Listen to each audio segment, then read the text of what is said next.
एक लंबे अंतराल के पश्चात एक दिन माता पार्वती व भगवान शिव चर्चा कर रहे हैं। स्वामी, हमारे दोनों पुत्र अब बड़े हो गए हैं। पार्वती, ये तो होना ही था। हर बालक समय पाकर बड़ा होता है। उम्र का प्रभाव हर प्राणी के साथ जुड़ा हुआ है।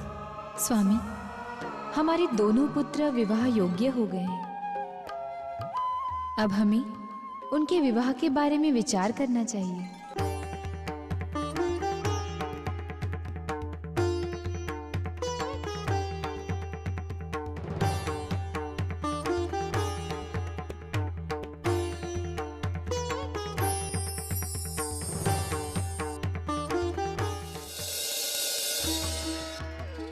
प्रणाम।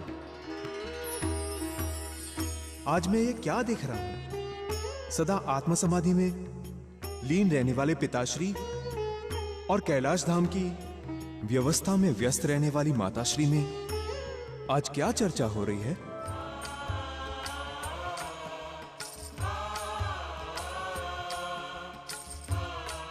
पुत्र गणेश, हम वही चर्चा कर रहे हैं जो हर माता पिता अपनी संतान के युवा होने पर करते हैं। मैं कुछ समझा नहीं माते।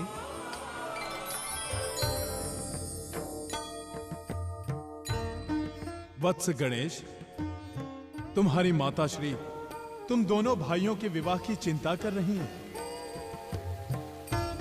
वो शीघ्र ही तुम्हारा और कार्तिकेय का विवाह कर देना चाहती है।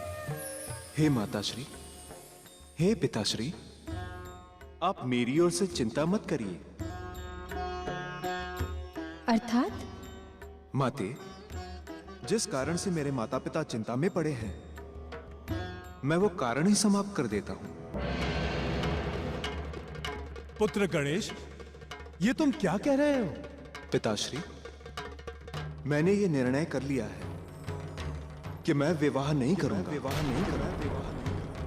वैसे भी विवाह संसार बांधन की सबसे शक्तिशाली डोर है, जिससे बंधा हुआ मनुष्य आजीवन चैन की सांस नहीं ले सकता। पुत्र गणेश, तुम्हारा कथन भावुकता और अल्प ज्ञान पर आधारित है। तुम्हारे पिताश्री सहित ब्रह्मा जी और विष्णु जी तीनों जगत के आधार देव पत्नी सहित हैं। अर्थात नारी ही पुरुष की शक्ति होती है और शक्ति के बिना पुरुष अधूरा है। नारी के सहयोग से ही संसार यात्रा सरल और सहज हो पाती है। और फिर बिना विवाह के पितृऋण से मुक्त नहीं हुआ जा सकता। माते, आप कुछ भी कहें, मैंने दृढ़ निश्चय कर लिया है। मैं विवाह नहीं करूंगा।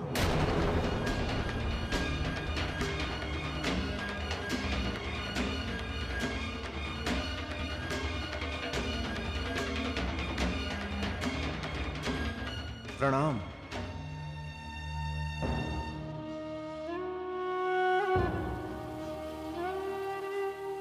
स्वामी, देखा आपने गणेश ने क्या कहा? मेरी तो समझ में नहीं आ रहा कि हमारे दोनों पुत्रों का घर कैसे बसेगा। प्रिय, धैर्य रखो। समय अपनी व्यवस्था स्वयं करता है। देख लेना, तुम्हारा पुत्र गणेश शीघ्र ही विवाह के लिए मान जाएगा।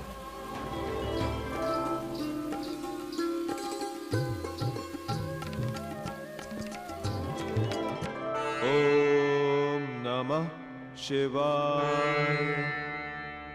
ओम नमः शिवाय। ओम नमः शिवाय।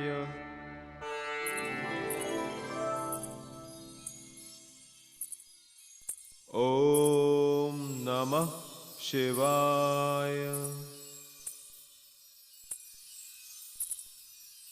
ओम नमः शिवाय। ओम नमः शिवाय। ओम नमः शिवाय। ओम नमः शिवाय। ओम नमः शिवाय। ओम नमः शिवाय। ओम नमः शिवाय। ओम नमः शिवाय। ओम नमः शिवाय। ओम नमः शिवाय। ओम नमः शिवाय।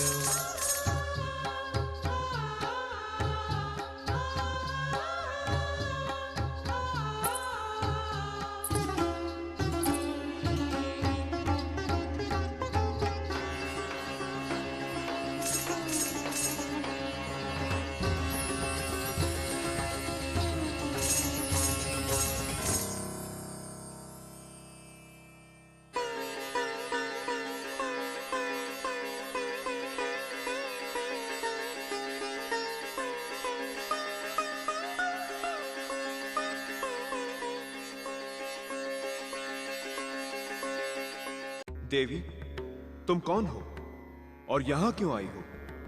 मेरी ध्यान साधना में विघ्न उत्पन्न करके अच्छा नहीं किया तुमने। हे देव, मैं धर्मध्वज की पुत्री तुलसी हूँ। मेरी माता का नाम माधवी है। मैं अपने वर की खोज में यात्रा पर निकली थी। आपको देखकर लगा जैसे मेरी यात्रा का उद्देश्य पूर्ण हो गया है।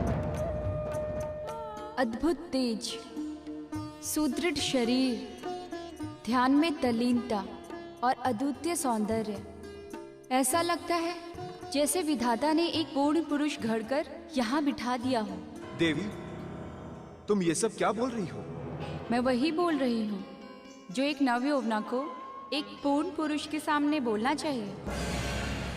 देवी, अपनी मर्यादा में रहिए। किसी की ध्यान साधना में विघ्न उत्पन्न करना अमंगल कारक होता है। आप यहां से शीघ्र चली जाइए, यही आपके लिए हितकर होगा। अपने लक्ष्य को पाकर कभी कोई पीछे लौटा है श्रेष्ठवर? मैंने निश्चय कर लिया है कि आप ही मेरे लिए उपयुक्त पति हैं। कृपया मुझे अपनी अर्धांगिनी के रूप में स्वीकार कर मुझे धन्य करे देव। आपकी सोच निरर्थक है देवी। प्रथम तो मैंने विवाह न करने का निश्चय कर रखा है। दूसरे, मैं ये भली प्रकार जानता हूं कि विवाह करना जितना सरल है उतना ही कठिन है वैवाहिक जीवन का निर्वाह करना। अपने माता पिता की सेवा और आत्म साधना के अतिरिक्त मेरा कोई ध्येय नहीं है।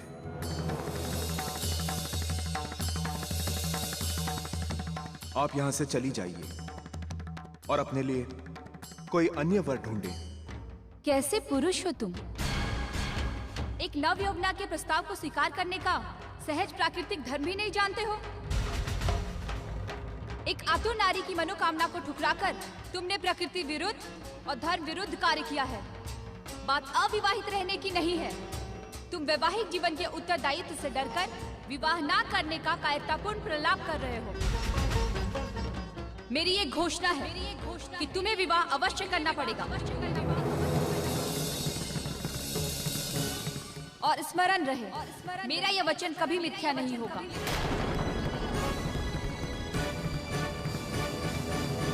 तुमने सहज नारी मर्यादाओं का उल्लंघन करके मुझ निरपराध को कठोर शाप दिया है, अतः तुम दंड की पात्र हो। मैं तुम्हें शाप देता हूं। तुम्हें जो भी पति प्राप्त होगा वो असुर होगा।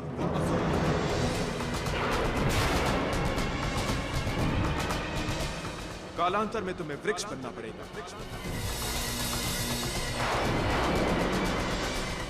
अर्थात तुम्हें वृक्ष की योनि प्राप्त होगी।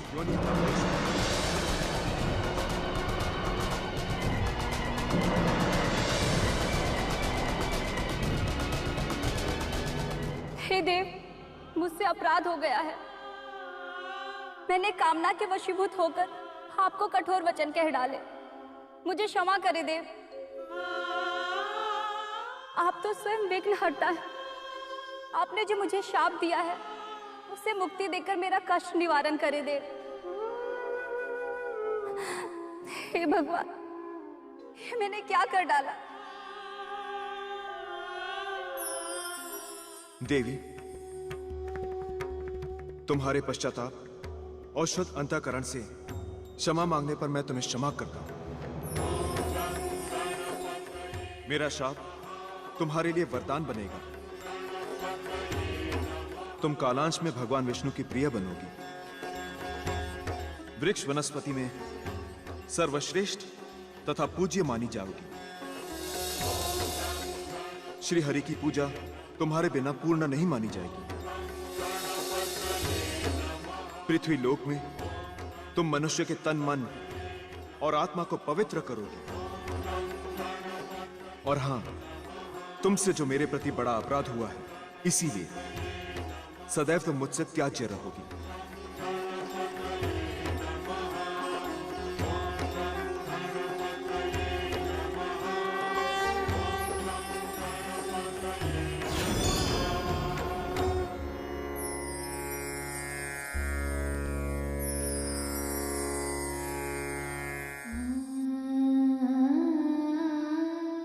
स्वामी, हमारा पुत्र गणेश एक क्षण के लिए भी हमसे अलग नहीं होता था, किंतु आज 2 दिन बीत चुके हैं और वो हमसे मिला तक नहीं। कहीं ऐसा तो नहीं कि वो विवाह की बात को लेकर हमसे रुष्ट है? पार्वती, चिंता मत करो। भावुकता अधिक समय तक व्यक्ति को प्रभावित नहीं रख सकती। विवाह की चिंता से व्यथित हुआ मन शांत होते ही पुत्र गणेश हमारे पास लौट आएगा।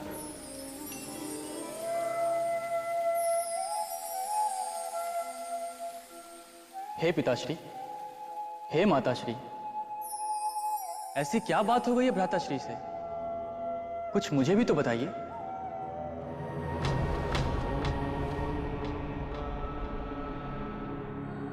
पुत्र, जब हमने गणेश से उसके विवाह के लिए चर्चा की तो उसने विवाह न करने का निर्णय सुनाकर हमें चिंतित कर दिया है। पार्वती के बहुत समझाने पर भी गणेश अपने निश्चय पर अटल रहा। संभवतः हमारे निर्णय को स्वीकार न करने से उसका मन खिन्न हुआ होगा और कुछ समय के लिए वो हमसे दूर चला गया। हे पिताश्री, हे माताश्री, आप चिंता ना करें। मैं शीघ्र ही भ्राताश्री को मनाकर आपके सम्मुख प्रस्तुत करूंगा। मुझे आशीर्वाद दीजिए। तुम्हारा कल्याण हो वत्स।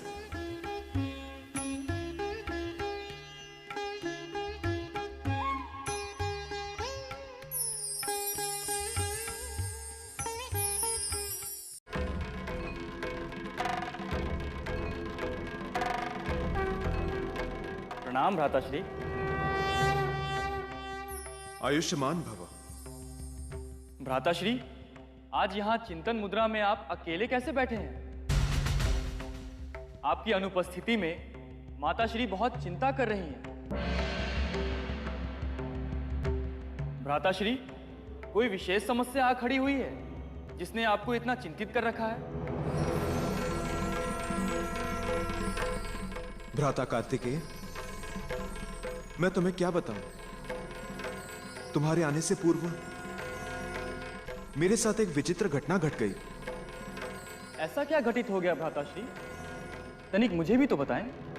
मैं ध्यान में लीन था, तभी एक तुलसी नाम की स्त्री आई।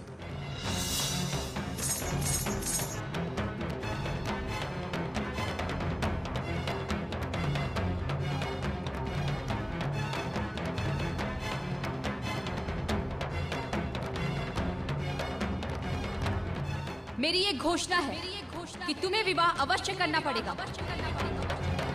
और स्मरण रहे, मेरा यह वचन कभी मिथ्या नहीं होगा। भ्राताश्री, जो कुछ भी हुआ वो अच्छा नहीं हुआ। स्त्री और पुरुष के बीच प्रकृति ने अज्ञात किंतु विशिष्ट आकर्षण संबंध बना रखा है।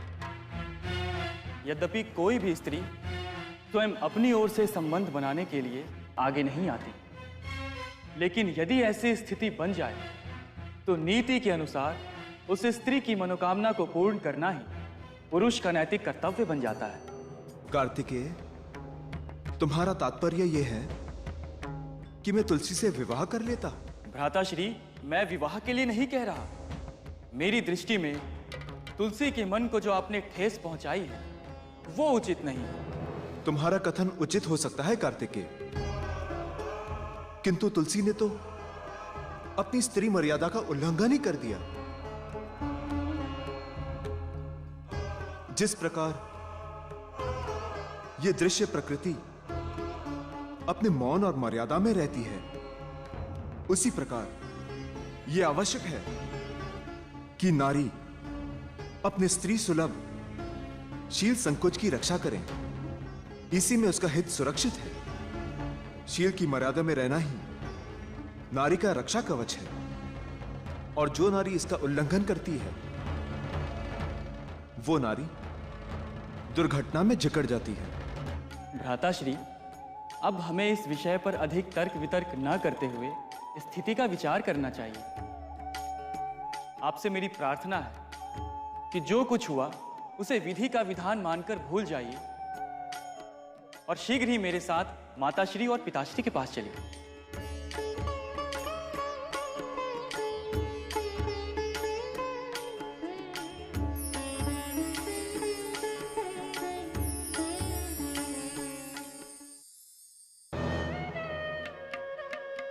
पुत्रों, तुम दोनों ही युवा हो गए। तुम्हारी माता तुम्हारे विवाह के लिए बड़ी व्याकुल है। कार्तिकेय, तुम्हारा क्या विचार है? पिताश्री, इसमें मेरे विचार की बात कहां से आ गई? आपको जैसा उचित लगे वैसा कीजिए। पुत्र गणेश, विवाह के बारे में तुम्हारा क्या निर्णय है? पिताश्री, मेरा निर्णय तो पहले ही हो चुका है। अर्थात? माते, मैं पहले ही कह चुका हूं कि मैं विवाह नहीं करूंगा। मैं आजीवन अविवाहित रहना चाहता हूं।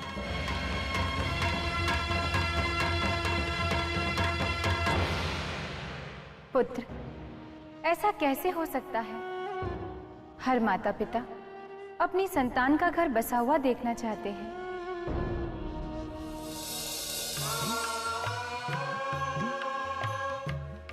अर्थात उसे गृहस्थ जीवन में प्रवेश देना, अन्य संस्कारों की तरह विवाह संस्कार करना हर माता पिता का कर्तव्य ही नहीं, उत्तरदायित्व होता है। पुत्र, पितृ ऋण से मुक्ति के लिए विवाह करना एक आवश्यक धर्म कर्तव्य है पुत्र, जो तुम्हें स्वीकारना ही होगा। पुत्र, संतान के विवाह संबंध में हर माता पिता का एक सुरक्षित अधिकार होता है। फिर भी हम तुम्हारी स्वीकृति लेना आवश्यक समझते हैं।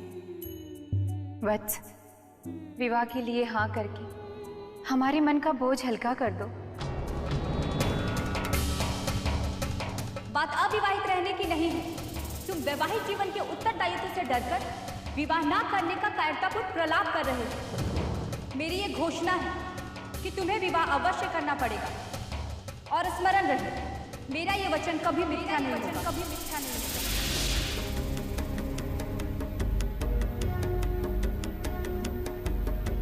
पुत्र, तुमने हमारे कथन का उत्तर नहीं दिया।